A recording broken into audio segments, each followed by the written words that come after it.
Hello mga guys. Ang ganda ng life. Tingnan nyo. Para siyang dagat, Pero lake yan siya. Ito yung aming beach dito sa Czech Republic. Ang aming beach. Dahil walang dagat dito.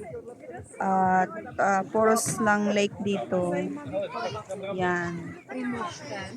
Diyan kami naliligo. Ano yan siya? Sweet water. Sweet water yan siya ang hindi siya masakit sa mata, hindi siya makarhat sa mata. Sobrang siya, sobrang sarap lang maligo. Tsaka yung tubig niya ay warm. Ang ganda. Ang ganda. Sobrang lang ng tubig. Warm siya, hindi siya malamig. Kaya masarap maligo. Diba? Ang ganda.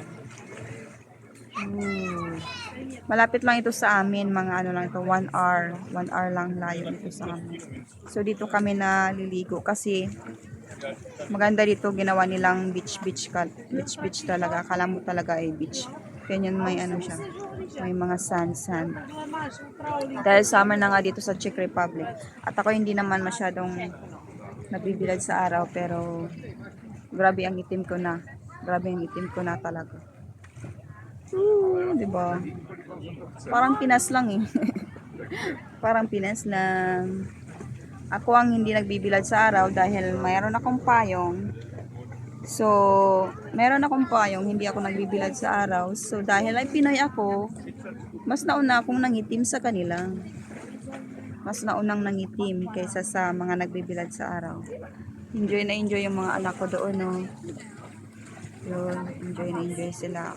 Meron pa kaming dalang yung Pegasus.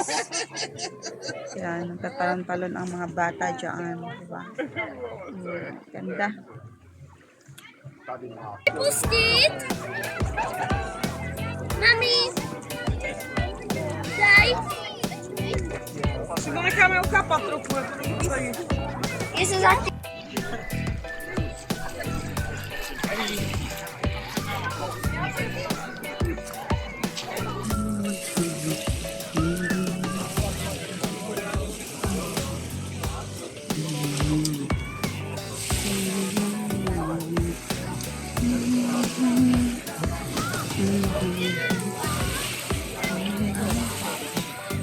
Kuchyně najděte.